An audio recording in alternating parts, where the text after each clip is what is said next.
अप्रतिम कलर आणि चवीला सुद्धा स्वादिष्ट अशी ही भाजी बनणार आहे। तर आजची रेसिपी आहे मित्रांनो फणसाची भाजी। मटन चिकनसुद्धा फिकं पडेल याच्या पुढे, एवढी ही भारी लागते। तर चला रेसिपीला सुरुवात करूया। इथे मी 1 पाव फणस तुम्हाला छिलून कापून घ्यायचा आहे आणि कापते वेळी चाकूला थोडंसं तेल लावायचं, कारण फणस जे आहे ना ते थोडं चिकट असतं। तर इकडे मी फणसचे तुकडे स्वच्छ धुवून घेतलेले आहेत आणि त्याला बॉईल करायला ठेवले आहेत आणि बॉईल करते वेळी थोडंसं नमक त्यात ॲड करायचं आहे। आणि जोपर्यंत फणसचे तुकडे बॉईल होत आहेत तोपर्यंत आपण मसाल्याची तयारी करूयात। तर इथे मी 2 मीडियम आकाराचे कांदे बारीक चॉप करून घेतलेले आहे आणि त्यानंतर टोमॅटोसुद्धा तुम्हाला बारीक चॉप करून घ्यायचे आहे। टोमॅटो छोटे होते सो मी 2 घेतले आणि मोठा असेल तर एकच घेतला तरी चालेल। टोमॅटोसुद्धा बारीक करून घेतलेला आहे आणि इकडे फणसचे तुकडेसुद्धा नरम झालेले आहे शिजून, सो आपण त्याला चाळणीत काढून घ्यायचं आहे आणि त्याचं सगळं पाणी काढून घ्यायचं आहे।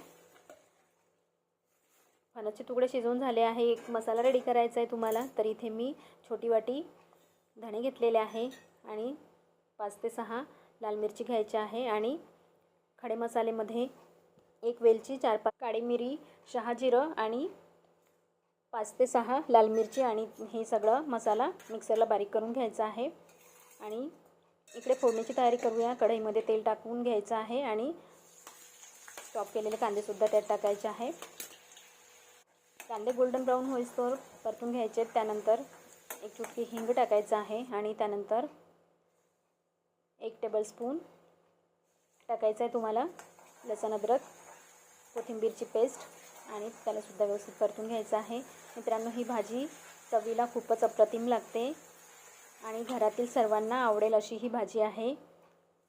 कांदे लसूण अद्रकची पेस्ट झालेली आहे। त्यानंतर त्यात टाकायचं तुम्हाला 2 टीस्पून लाल मिरची पावडर, 1 टीस्पून हळद, 1 टीस्पून गरम मसाला आणि त्यानंतर टाकायचे चॉप केलेले टोमॅटो। आणि टोमॅटो नरम झाले की नमक टाकून घ्यायचं आहे। नमक थोडं बेतानेच टाका, कारण आपण फणसचे तुकडे उकळते वेळी त्यामध्ये नमक ॲड केलेलं। सो इकडे मसाला शिजून रेडी झालेला आहे, सो फणसचे तुकडे त्यात ॲड करा आणि व्यवस्थित परतून घ्यायचा आहे, कारण सगळीकडे मसाला व्यवस्थित लागायला पाहिजे।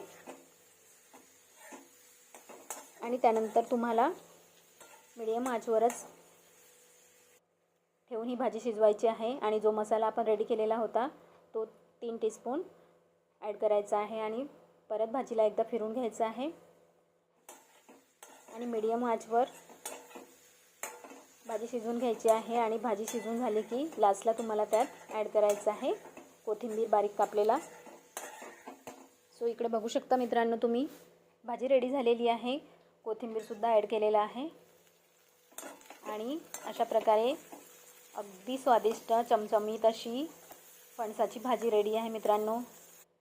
तर एन्जॉय करा आणि व्हिडिओ आवडल्यास लाईक करा, कमेंट करा आणि चॅनलवर नवीन असाल तर सबस्क्राईब नक्की करा मित्रांनो।